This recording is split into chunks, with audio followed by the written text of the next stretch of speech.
Whether it's a product for home or business, farm or factory, you can be sure if it's Westinghouse.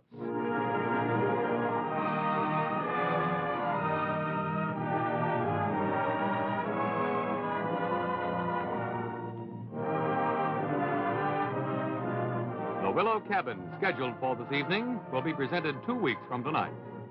This evening, Westinghouse Studio One presents Flowers from a Stranger.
Here. What put you in this wildcat mood? Oh, I don't want you to go. Oh, I want you to stay like this all day. It's spring. I feel as though April were just waking up inside me. You really were frightened for a minute, weren't you? You're infuriating. You know everything. I'll never marry a psychiatrist again. Don't you do it. Now tell me, what were you frightened about? Oh, I don't know. Just a silly dream. I've had it before. I'm all alone, and I keep hearing this tune. And somehow it's terribly important for me to remember what it is, but I can't finish it. How does it go? Well, I don't know. You woke me up, and now it's gone forever. What's today? Tuesday? Just Tuesday. Oh, what else? Oh, there must be something special about it, or else I wouldn't feel this way. I know. It's put the manure in the seed bed Tuesday. Hand me my brush, will you? Margaret will burst here any minute with a tray. Anyone for dinner tonight? Uh-huh. The Camerons. Oh, and I forgot they're bringing Marion Leroy with them. You remember that little brunette they had with them New Year's Eve? Oh, yes, the little brunette. Well, I might even come home and put on a dinner jacket for that. Don't be obvious, my love. You want to shock the local inhabitants? There's room for an extra man if you want to bring someone from the hospital with you. All right, I'll see who's free. How about the great big visiting fireman you've been working with? Oh, Nestry? Oh, I doubt if he'd do it. He moves in a little too high a bracket for me. Oh, there's no harm in trying, is there? No, it'd be very fine if he would. Maybe I will ask him. I'll make myself svelte and seductive for the occasion. Plunging neckline and l'envers arpège. Oh, don't waste your strength. He has white hair and a list of letters after his name like a Washington bureau. And to top it off, he hates women. Oh, he does he? That sounds good and vulnerable to me. How old is he? Oh, 50-odd. He lost his wife when he was very young. He's had a rather rough time of it, I guess. From rags to riches? No, but he spent 4 years in a Nazi concentration camp. He still has one crippled hand. Oh. He's been particularly nice to me so far. We're working on a couple of tough cases together, and it wouldn't hurt to have him keep on treating me that way. Well, I'll do my best. Well, I gotta run along. If Nesby says yes, I'll let you know. Well, you look much too seductive for this hour of the morning. You don't make it a bit easy for a man to walk out on you. Well, I didn't ask you to go. You ought to be ashamed of yourself. Why? And just as well. Oh, you cad. Come in, Margaret. Come right in. Good morning. Bye. I'll see you at 7. Good morning, Mrs. Baylor. Lovely morning, ain't it? Heavenly. Oh, by the by, would it be your birthday or anniversary or something? Not that I know of. Why? Well, sure someone's thinking of you this day. A fine box of flowers arrived just a half an hour ago. Flowers? Well, why didn't you bring them in? I thought it best to wait until the doctor had gone, ma'am. Are you working up a secret affair for me, Margaret? Well, I never take nothing for granted, ma'am. You're an evil old woman. Bring the flowers here this minute. I have them right outside.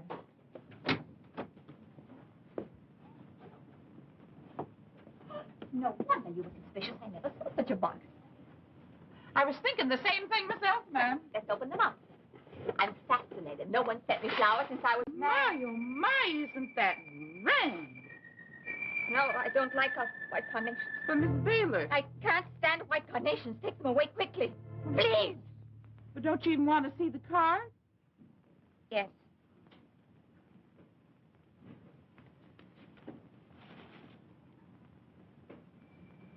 Who brought these flowers, Margaret? Well, a boy delivered them about a half hour ago. He just said they were for you. I see. Thank you, Mother. For Lorna, April 12th. April 12th. For Lorna, April 12th. Well, what does it mean? Who?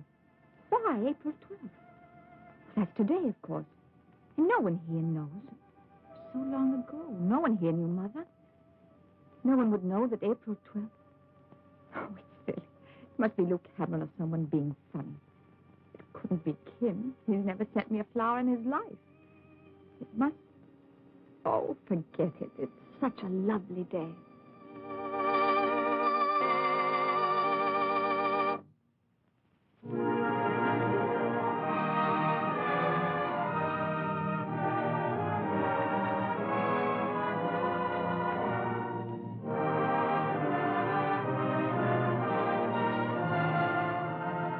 Now that you've seen part one of Flowers from a Stranger, let's turn to our Westinghouse program.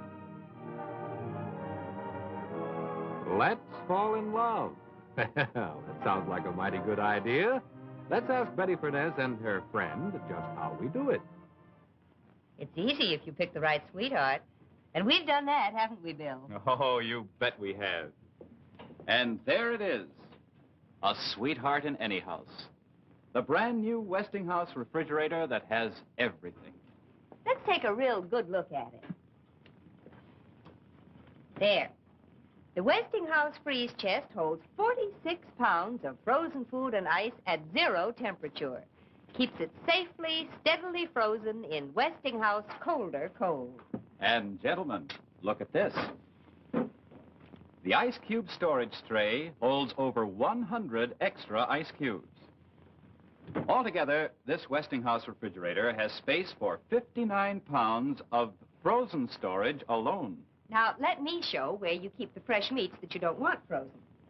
The bacon, cold cuts, and other fresh meats go right in there. It holds 18 pounds and keeps meat fresh for days.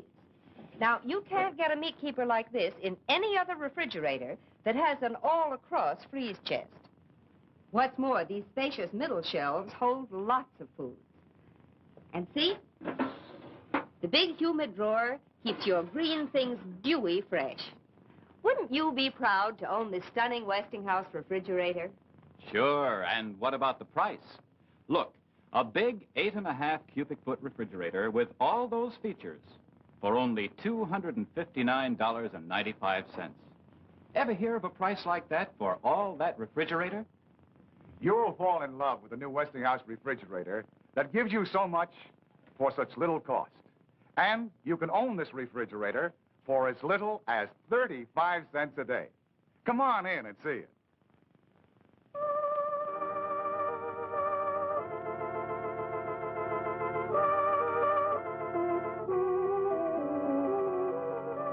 And now let's return to Westinghouse Studio One and Flowers from a Stranger.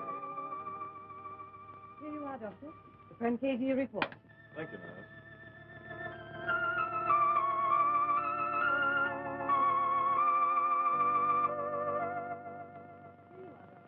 Pancasia report.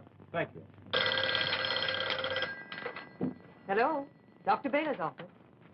No, I'm sorry. The doctor's been out in an emergency case all morning. No, I can't say when he'll be back. I'll tell him you called, Doctor. Well, perhaps I should give it up. But I particularly wanted to speak to Dr. Baylor this morning. I can't believe that he'll be away much longer. He seldom stays away as long as this, Dr. Nestor. And I'm not in your way here. No, not a bit. Oh, good morning, Dr. Nestri. Oh, there you are, Baylor. Have I kept you waiting long? No, not at all. I believe your nurse has some messages for you. Nothing urgent, Doctor. Oh, thank you, Higgins. Oh, then, sir. Cigarette? With pleasure. I am particularly interested in the case of Mrs. 𝓜𝓮𝓵'𝓼. She's one of your patients. Oh, yes, I just left her, as a matter of fact. She's the one that's been giving me all the trouble this morning. Yes. I understand. Very unusual case. Really? There must be something that escaped me. She's in a manic state at the moment, of course, but... Yes, I understand. But what interests me is the patient's background in relation to her sister. She continues to wish to kill her sister for reasons that are far from clear to me. Furthermore, the ease with which she can be persuaded to transfer that impulse toward anyone else, that's rather unusual. I see she attempted on you one day. Oh, more than once. She'd strangle a cat if she could get her fingers on it. It's a completely hopeless case, I'm afraid. No doubt, no doubt. But I have found that some such apparently hopeless cases do respond to hypnotism. You amaze me more every day, Doctor. Well, I had no idea you had any use for hypnotherapy. Use whatever tools come to hand. We might turn up some very interesting material. In any case, I should like to talk to the patient if that is possible. Oh, of course. I'll have to issue you a pass because of her being in the wing. Won't take a moment. Thank you. Higgins, make out a pass for Dr. Nestri to visit Mrs. 𝓜𝓮𝓵'𝓼 in E47. Bring it in, I'll sign it. Oh, by the way, Doctor, my wife and I wondered whether, by any chance, you'd be free to dine with us this evening. This evening? Why, yes, I believe I am free. And I should be delighted. Good. Lorna will be very pleased. Here's the pass, Doctor. Oh, thank you, Higgins.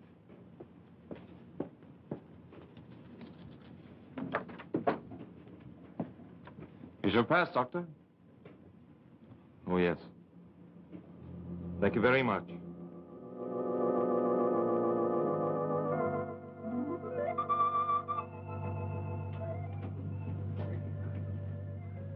You about ready, Kim? Almost. You know, that silly tune's been running through my head all day long. Every time I try to concentrate, it disappears. Oh, forget it. You know, if I were any sort of husband, I'd have brought you some flowers tonight. So glad you didn't. Had all the flowers I can stand for one day. And what are you talking about? Oh, it's ridiculous, but somebody sent me 2 dozen white carnations this morning. Well, don't you know who it was? No, there was no name on the card. Unfortunately, I behaved very badly. I'm glad you weren't here. You would have been thoroughly ashamed of me. Why? And I screamed at Margaret.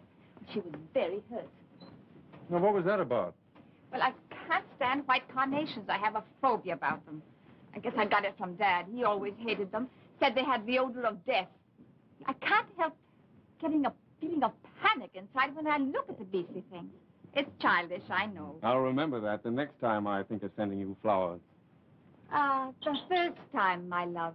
You know, sometime I'm going to have to learn how a husband's supposed to behave. I like the way you behave. Oh, my goodness. There they are. I haven't finished dressing. You go down and meet them. I won't be long. I'll rattle up a batch of cocktails. Where are we having them? On the terrace.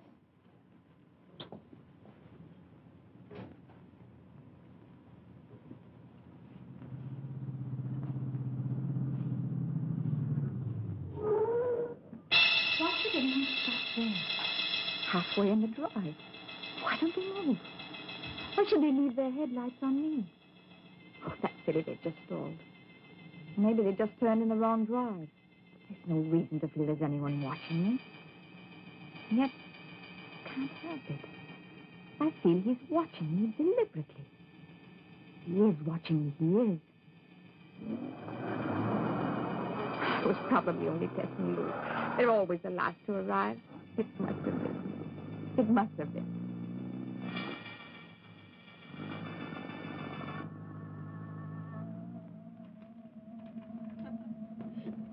Telling my husband for a long time that he ought to go and see us the kind. Well, it can't be that interesting. It's only a martini. I was watching your hands. Why, what's wrong with them? Nothing. They're very good hands. Very sensitive. Are you going to tell me I should have been a musician? I can't even play chopsticks. Lorna has all the talent in that direction. I'm still looking at your hands. You should have been a surgeon, I think. Would you trust me to hack away at you? Yes. I think I would. Yes? Say, what are you two putting in those things? Our tongues are hanging out. Coming up, Marion's trying to turn me into a surgeon.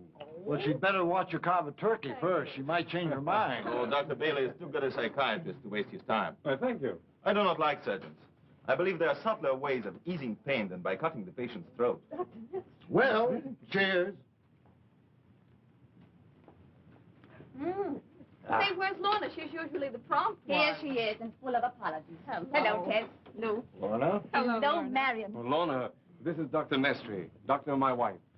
I've waited for the pleasure a long time. A long time. You make it sound like years and years. Well, I don't wonder you're surprised. But I heard of you long before I came to Swartham. Lorna Deschamps. That is not an unknown name to me. Deschamps. What is this, Lorna? A secret past you've kept hidden from us? Well, don't look at me. I never heard the name. Where did it come from? I don't know. It's true I played a few concerts in Europe under that name. My father didn't approve, so I had my name changed. In the end, he made me give up playing altogether. Do you mean you don't play anymore? Oh, no, I still play. But it's strictly non-professional now. I'm very lazy about it, I'm afraid. Kim, darling, Margaret has some appetizers. Would you get them, please? Oh, I'm sorry. Good girl, Margaret. I was just coming for It's them. so good to see you, Marion. How long are you going to stay this Oh, I time? must get back next Monday, I'm afraid. I'd love to stay here forever. I love this place. But a girl must eat, I'm afraid. How's the world, Lou? Terrible. Mr. Cameron's our one source of information, Doctor. Oh, yes? He's the owner and editor of the local newspaper. Oh, I read a number of your editorials. They're very good, you know. Very good indeed. Thank you. Lou used to work for the Times, but he got tired of life in the big city. So he came home to roost about 5 years ago. Why? Lazy. Furthermore, in New York, I was just another newspaper man. Here, I'm the leading citizen. I'm weak-minded enough to enjoy the adulation. Well, I understand that. I understand it. Don't let Lou fool you. He's quite a crusader when he gets stirred up. Say, this little girl is getting chilly. Do you mind if we move inside? No, go right ahead. I'll take these along. Thank you, darling. Do you too feel cold, Mrs. Baylor? No. It reminds me of one of those wonderful cool evenings along the Adriatic. You are not American, are you? Only half. My mother was Chilean. I was raised abroad. You traveled a great deal then. Oh, yes, my childhood was very nomadic. My father was an art dealer. Took him to some of the most outrageous places, and some very beautiful ones. What was your father's name? Trenton, Bruce Trenton. Oh, there's no reason for you to have known him. He was rather obscure. On the contrary, at one time he was extremely well known in Europe. As a matter of fact, I had some dealings with him myself. Of course, that was many years ago. It's fascinating. Here I was expecting a total stranger, and you know more about me than my own husband. You even know me under my most secret aliases. Oh, Lorna Deschamps.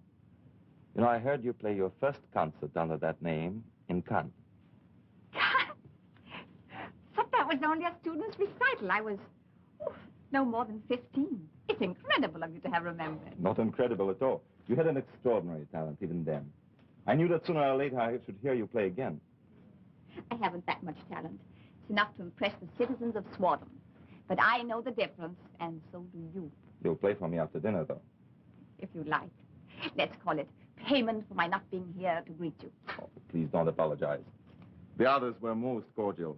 They made me feel at home at once. Then you were not the first one to arrive. No. The Camerons, I believe, arrived sometime before me. And then my car stalled in the driveway. And I saw you at the upper window. And I said to myself, isn't this strange? There stands Lorna Deschamps. She knows nothing about me. I mean nothing to her. And yet I've known her for many years. Have in fact looked for her again and again. Have wondered what had happened to that strange, talented child whose music, for no reason I can explain, has haunted me for so long. What sort of a woman has that child grown to be? What... But I ramble on and you seem to be growing chilly. You do feel cold, do you not, Mrs. Baylor? Yes. Yes, I do. Shall we join the others? By all means. But after dinner, I shall hold you to your promise and make you play for me.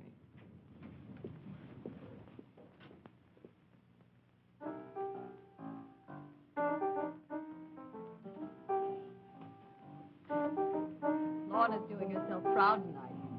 Nestry hasn't taken his eyes off of her all evening. Well, I guess I started it. I told her he wouldn't look at her. Oh. It just shows. You never know. You've got yourself married to quite a special woman. I suppose you know that. Well, how can I forget it? You remind me every time we meet.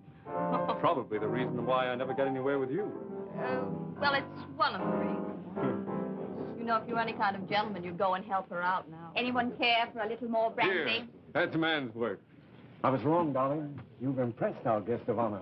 Apparently. Think it'll help? Well, it can't hurt. No, I'm glad he has white hair. I might be getting jealous. You needn't. I don't really like him. Don't ask me why. What are you going to play for us, Lorna? I don't really want to, honestly, Marion. I was hoping they'd all forget about it. Have you been composing anything lately? Little. Tried for a while this afternoon, but the silliest tune kept going through my head, and I just couldn't get rid of it. Something you think you ought to know? I think so, but it's as if it was strangely off-key or off-rhythm or something. I can't spot it to save my life. Can you hum it? Maybe I can help. No, I can't. Have you tried to play it on the piano, Mrs. Baylor? No. Why don't you try it? It might come to you. I don't know.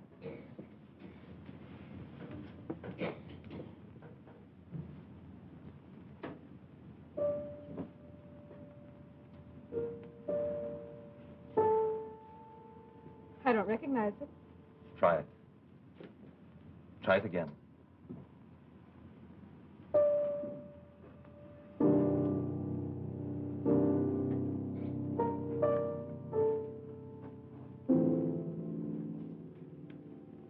Lorna, that man hates you. He's evil. He hates you. He hates you, Lorna. Why was I asked to play it? I hate it. Lorna, what is it? Never want to hear that tune again. I'm sorry. Please forgive me, everyone. It's been a long time since Lorna played. Dr. Nestry, you must find our life here a little provincial. On the contrary, I find it most stimulating.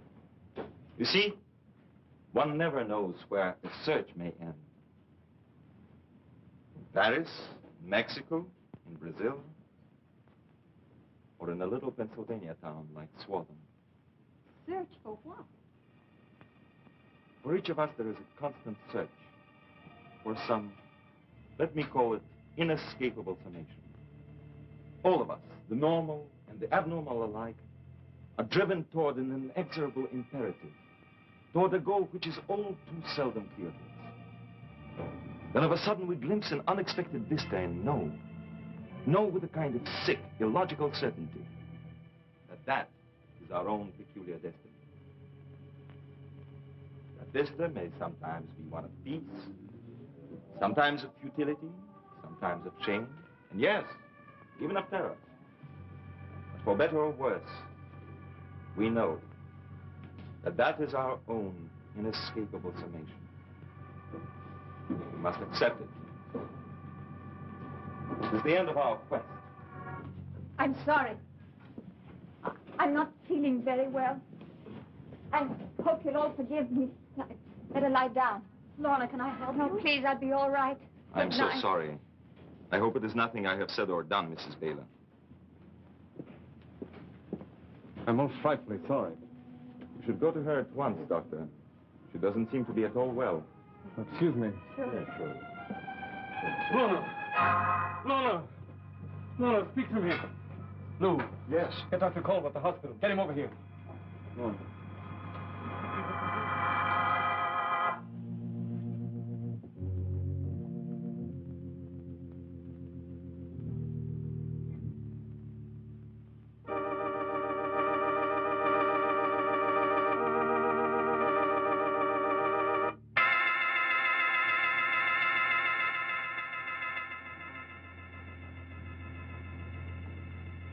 Come in. I wasn't asleep. How do you feel? You look like a new woman. That's what you must have been looking for. A new woman. Silly, you were a sick girl. Kim, do you remember that tune I played? No, and I don't want to. It's thoroughly evil. Yes, it was evil. And lying here the last 2 days, I kept wondering, where did it come from? Have you any idea? Yes, partly. I feel more and more strongly that it was in some way connected with my mother's death. I was only 5, so it's a little vague to me. Didn't your father ever talk to you about it? No, it was too painful to him. I only knew she jumped in front of a train. I wanted to ask him often, but I didn't dare. Were you with her? No. Are you sure? Wait, Sometime... wait. I seem to remember standing on a long, crowded platform, waiting for a train to come in. And then, suddenly, somewhere quite close to us, someone began to whistle that little tune. And then... No, I can't. Oh, don't try. You've had enough for today. Just lie back and relax. We'll talk about it some more another time. Will I be allowed to go out tomorrow? For a little while.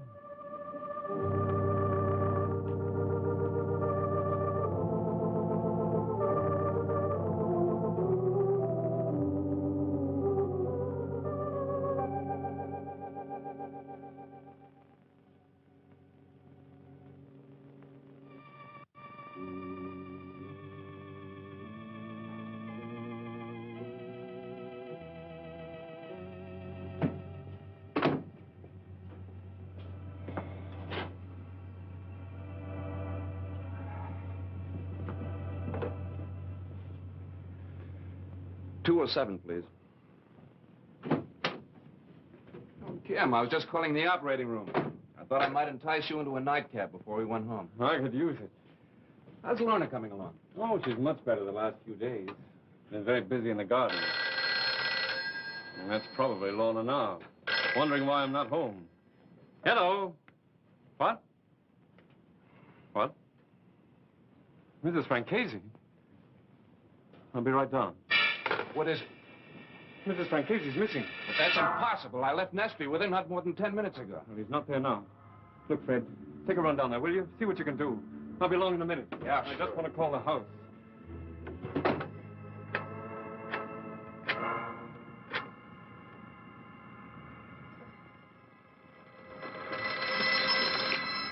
Yes? Oh, yes, Dr. Baylor. I see. Yes, I'll tell her.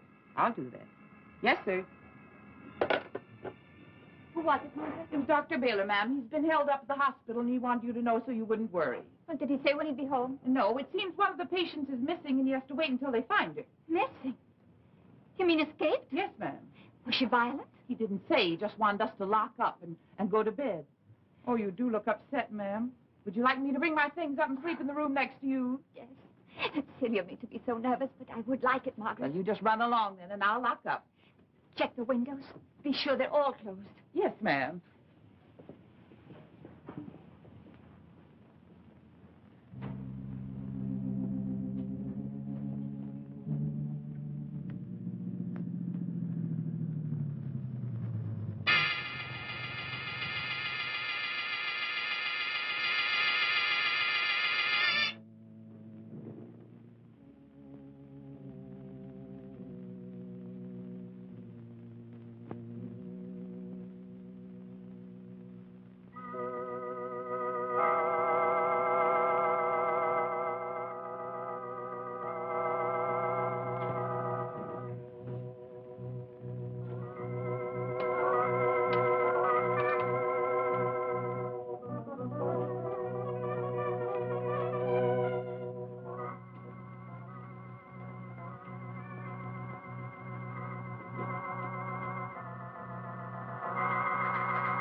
Dr. Baylor. Quickly, it's an emergency. Kim! Kim, she's here.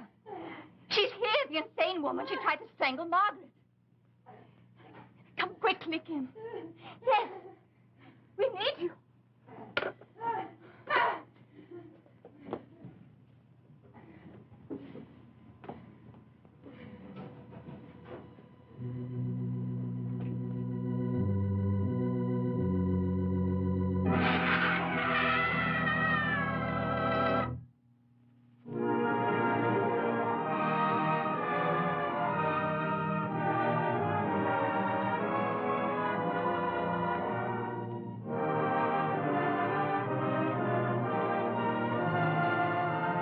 Now let's pause for a moment and look at our program again. Come closer, sweetheart. Well, say, I don't think that's fair, because we can't get closer. Oh, but you could. If you had one of the new Westinghouse television sets with the exclusive electronic magnifier that gives you a big close-up image whenever you want it. All you do is turn the electronic magnifier knob, and there, you get the heart of the picture. And see, I'm close enough to say, hello, good looking. The electronic magnifier is controlled by this knob, and only a Westinghouse set has it. Now, let's suppose that you have this Westinghouse set in your home, and you're watching a dancer doing ballet poses. And she's so attractive that you decide you'd like to see her lots closer. Well, you just turn the electronic magnifier knob and presto. See how close she is now. So much closer. Turn the knob back when you want your standard Westinghouse picture again. Or switch it to the close-up position, and the electronic magnifier enlarges the center of the action so that you get an image almost the same size as you'd get with a 16-inch tube.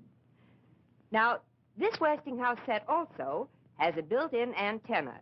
In many localities, you save the cost of a roof installation. It also gives you Westinghouse synchro tuning.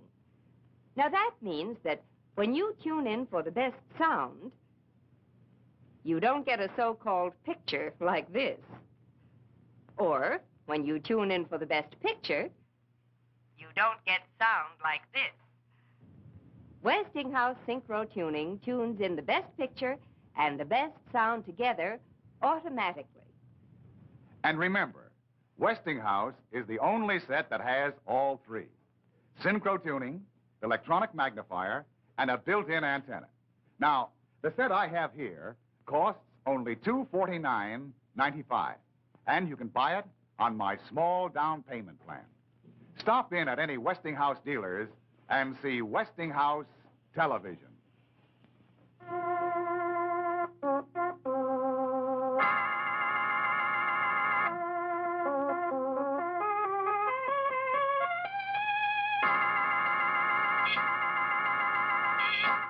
We return now to Flowers from a Stranger.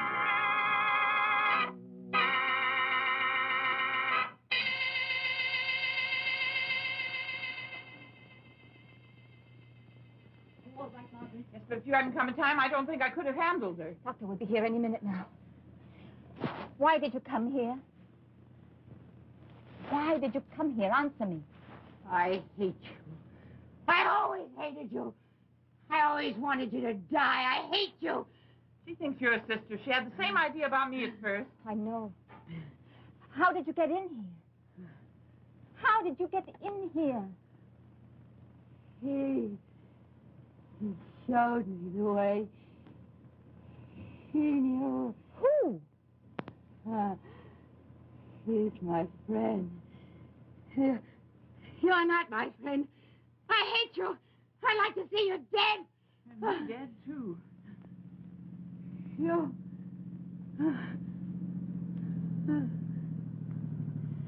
No. Not you. You! Oh, that's Kim. Hold Let's get Kim in the guest room. Come in. Are you all right? Let me take a look.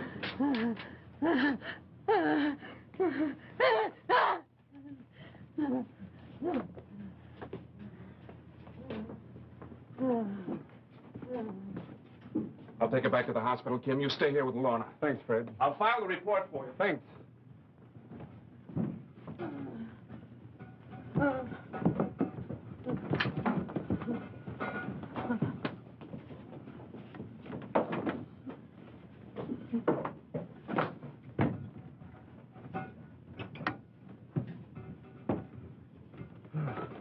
You've had quite a shock, Margaret. What you need is a good night's sleep. Yes, Margaret, you better get to bed. Oh, I couldn't sleep a wink in that bed. If you don't mind, I'll go to my own room. Good night. Good night. Good night, Margaret.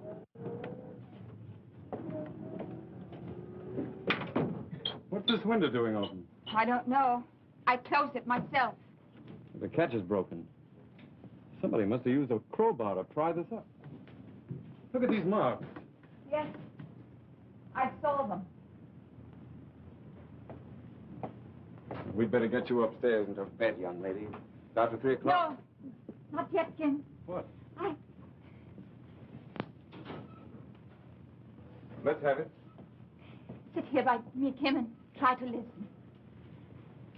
Is there something you haven't told me? Kim, that woman came here to kill me. She didn't come here by herself. She was brought here. That's a fascinating idea, Lorna. Don't laugh at me, Kim. I know it's true. Lorna, it's almost morning. Can't we let it go? We've had a little sleep. No, if we can't talk about it now. Listen, Kim, I'm frightened. I'm really frightened. This thing isn't over simply because that woman's gone back to the hospital. It's just begun. All right, darling. I think I understand what you're trying to say. You're convinced someone brought that woman here to murder you. Yes, Well, who? someone who knew that I slept upstairs and that Margaret slept downstairs. Who would that be? Me? Fred? Don't laugh. Well, I'm sorry. Have you any other suggestions? Yes. I know who it is. Who? Dr. Nestry. Nestry. Lorna, have you any idea what you're saying? Your tone implies you don't think I'm quite sane. Well, aren't you being a little oversensitive about an implication, Lorna? Perhaps. But I've known from the first night he walked into this house that there was something evil about him. But he wants to kill me. For what possible reason? I don't know. Oh, I realize you've had a shock. I realize Oh, that. Kim, this has nothing to do with any shock. You have to believe that. Well, I'd like to, but it's too utterly fantastic. You've got to see that. I see that window standing open. After I closed and locked it myself, someone took an iron bar and pried it open. Listen to me, Kim. Suppose Margaret hadn't slept upstairs tonight. I would have been alone on that second floor. That woman would have found me there, not Margaret. She would have put her hands around my throat, not Margaret. I wouldn't have had the strength to fight her off. You'd never know what I'm telling you now. You weren't meant to know. You were meant to think it was an accident. But it wasn't an accident. It was murder. It just doesn't make sense. These things don't happen without any motive. Motive. Yes, I know. You want something clear and logical. Well, I can't give you that, Kim. I can only feel it, pressing closer and closer. I was asleep when Margaret screamed tonight. I've been dreaming. It's not very clear now, but I know I saw my mother's body lying in the cinders on a station platform. In her hand, she held a single white carnation. Oh, Lorna, my dear. These things can be explained so easily. But it's not evidence. All right. You can't walk in. That's not evidence. But this is. I found this lying in front of the open window when I came down to call you. Dr. Nestry always wears a white carnation in his buttonhole. Oh, but this didn't come out of anyone's buttonhole. But look at the length of the stem. You're just trying to build up a case. It's a natural defense attitude. Oh, I see a good bit of it every day, in a more exaggerated form. Oh, Lorna, believe me. Please don't treat me like a patient, Kim. That's all I ask. Well, I could take you away. We could... No! That's all I've ever done. Run away. Oh, Kim, try to understand. Dad pretended that we were always on the move because he was an art dealer. That wasn't true. We were on the move because we were fugitives. The first time they asked me to play the piano in public, Dad almost went out of his mind. He made me dye my hair. He made me change my name. Secretly, I knew it was because I looked too much like my mother. He was in terror at my becoming famous as she'd been. We had no friends anywhere. He wouldn't permit it. He made an exception in your case for only one reason. Because he knew he only had a few days to live. There was someone he was mortally afraid of every moment of the time. I never knew who it was. He never spoke of it to me, but now I know. Oh, Kim. Kim, I can see it in your eyes. You don't believe any of it. You're just being tolerant.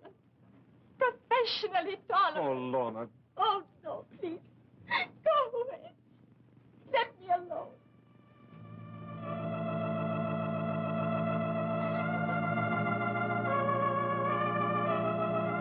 April 12th. April 12th. April 12th. April 12th. April 12th. I must go. April 12th. I love him so much. April 12th. Need him so April much. 12th. But he can't help me. April I must 12th. go. I April must 12th. go. April 12th. April 12th. April 12th. April 12th. April 12th. Operator.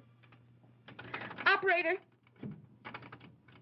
Oh, Dr. Baylor, I've been trying to reach you. Oh, what is it? It's Mrs. Baylor. She's gone. Gone? What do you mean? Well, after you left this morning, I heard the car starting up and drive off. I know. I left it for her. Said she had a lot of shopping to do. Yes, but she hasn't come back yet. And around 6 o'clock, I began to get worried. I called everywhere. No one had seen her. She wasn't at the stores or the Camerons. I tried to reach you, but Wait a they minute. said you were out.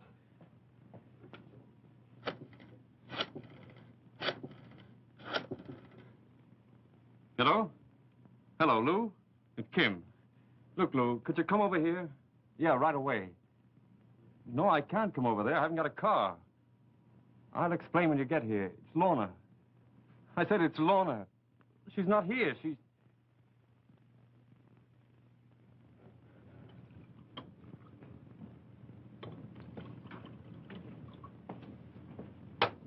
Sit down, Kim.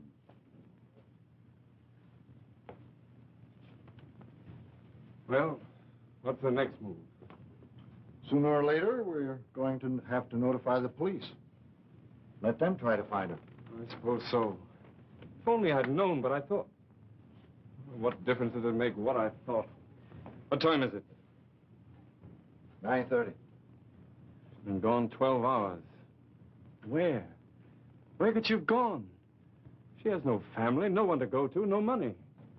Maybe $20 in her pocket. A mystery. I keep trying to tell myself it's just a coincidence. But is it? Lou, do you really think that's it, do you? Wait a minute. Isn't that a car?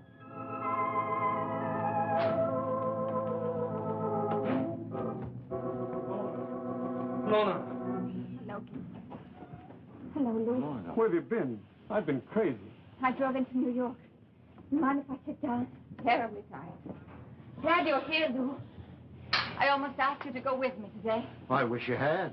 Well, I decided I had to do it alone. Do what? Prove to myself, if to no one else, that I wasn't out of my mind. But nothing I said made any impression. I had to get some proof. Of what, Lorna? Proof that my mother did not commit suicide.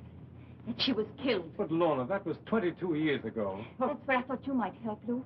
You see, my mother was quite famous before she married Dad. As Maria Serrano, she was known all over Europe. I thought there must be something in the papers at the time of her death. Well, I didn't know exactly what, but I had to try. Did you find anything? Yes. This was in the Times of April the 13th, 1928, the day after her death. I copied the 2 paragraphs. Read it, Lou. At the time of the accident, Miss Serrano, Mrs. Trenton, was on her way to New York with her daughter Lorna, aged 5. You were with her then? Yes, I was. Read the next one. Prior to her marriage to Mr. Trenton, Mrs. Trenton had been for a brief period the wife of Dr. Jean Nestre.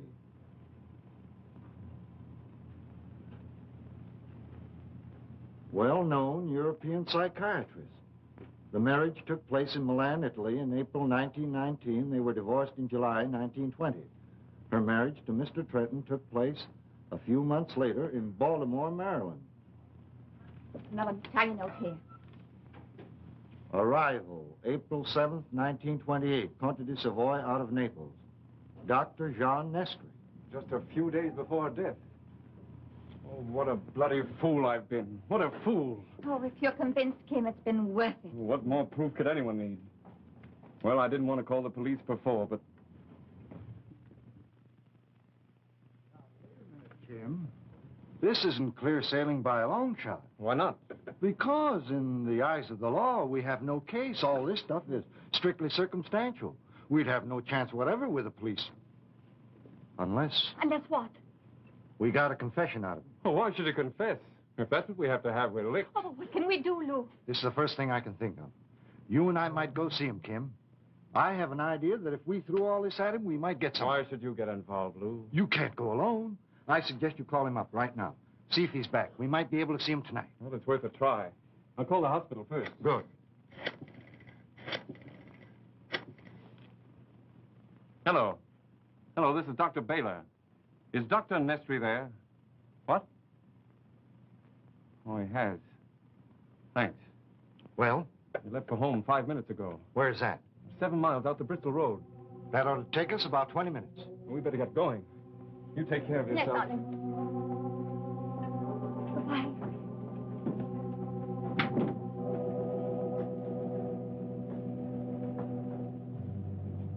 Is that Mr. Cameron leaving, ma'am? Yes, Margaret. Dr. Baylor went with him. I won't need anything else tonight, Margaret. Just take this. You can go to bed now. Thank you, ma'am. Thank you. Good night. Night.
I haven't startled you, Mrs. Baylor.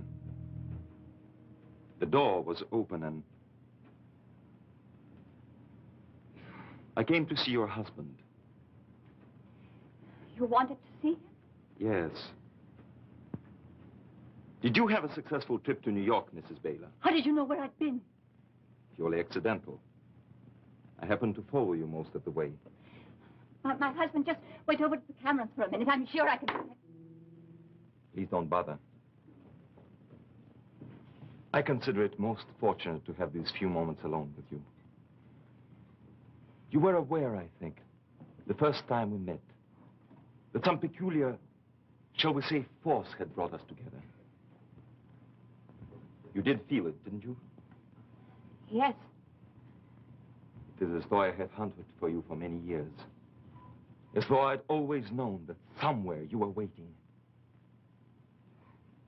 You see, a long time ago, I knew someone very like you. Very delicate, very strange, very lovely. We had so short a time together. And then she died.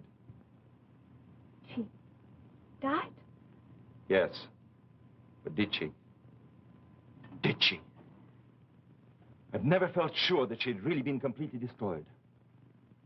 I've always felt as if some part of her remained somewhere, alive, warm and vibrant, taunting me, taunting.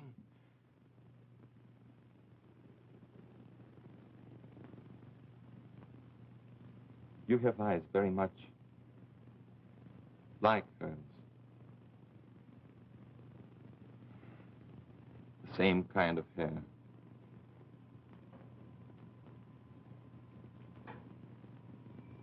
The same delicate fingers. I watched them the first time you played for me here. Strong fingers. You were struggling with that piece of music you could not remember. You were frightened by it, I could see. She was frightened by it once, too.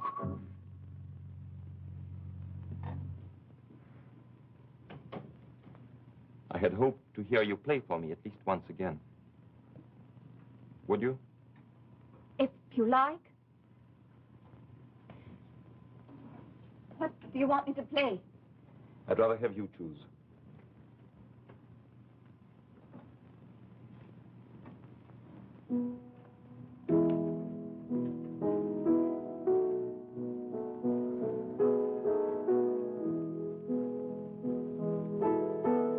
Yeah, that's it.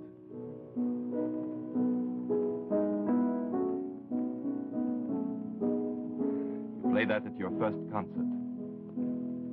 Were you aware of that? No. You were a beautiful child then. You're now a beautiful woman.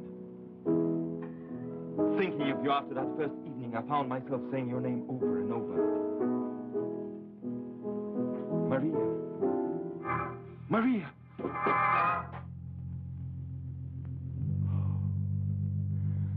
is as though it were all before us again.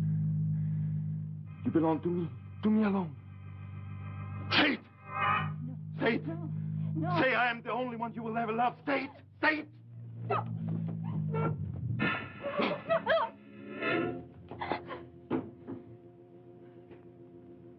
You? You are not Maria. You are someone else. I know. You've tricked me. You are his daughter. Her face, her body over his heart. His daughter. Thought you could make me forget, didn't you? You thought I'd forgotten what I came to do here. No, I know you've not forgotten. But why here? There'd be less suspicion if you threw my body under the wheels of a train. You know? How did you know? I was there. I saw you. No one saw me. No one. I saw you. I've known. Always. You killed her. You killed the one person you ever loved. You killed her. Didn't you? Didn't you? Didn't you? Yes! I killed her. I didn't mean to.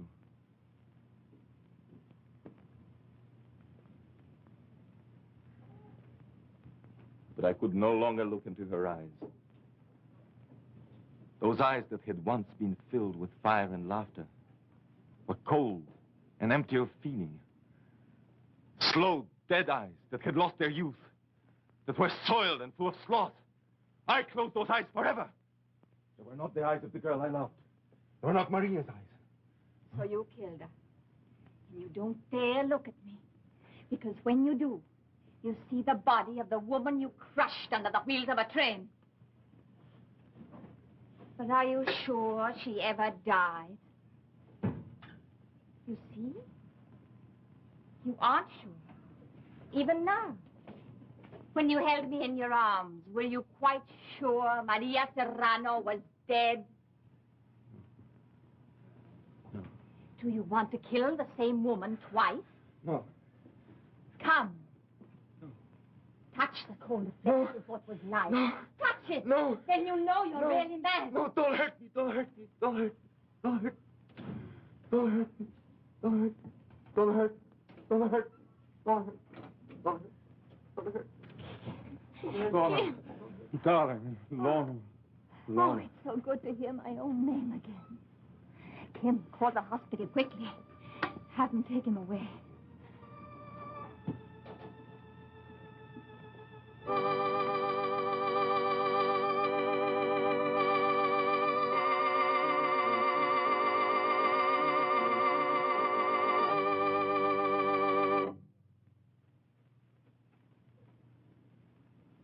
Hello. I've come back again to remind you that the 1950 American Heart Association drive is open. And we're asking you to open your heart and give to this terribly important cause. Of the 6 leading causes of death today, heart disease is America's #1 killer. Diseases of the heart and blood vessels cause more deaths than all other 5 combined. Now, doctors are working ceaselessly to try to find the real causes of heart disease and to educate us all about how to prevent it. But they need your help. Now, you may be helping your neighbor, someone in your own family, perhaps your child, or even yourself, when you give to the 1950 Heart Fund.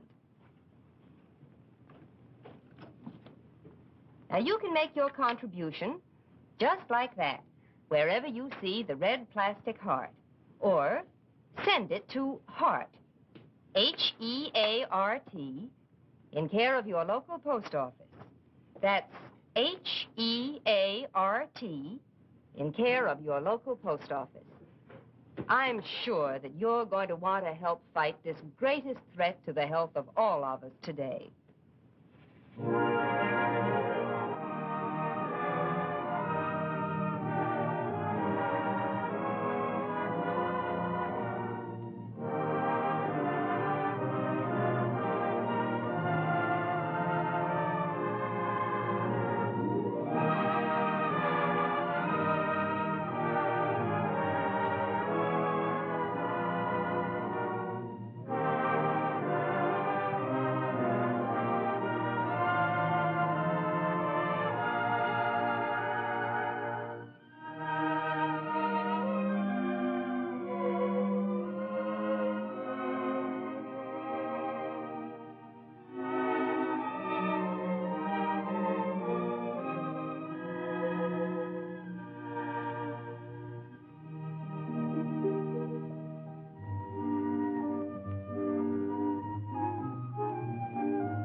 Others in the cast of Flowers from a Stranger were Phil Arthur, Joseph Boland, Virginia Dwyer, Catherine Grill, Lois Nettleton, Ethel Everett, and Catherine Meskill.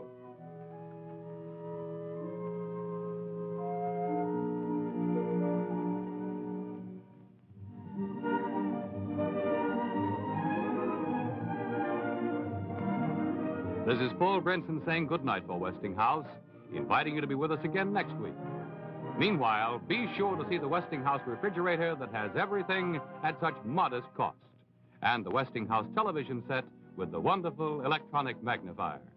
And now, until next week, good night.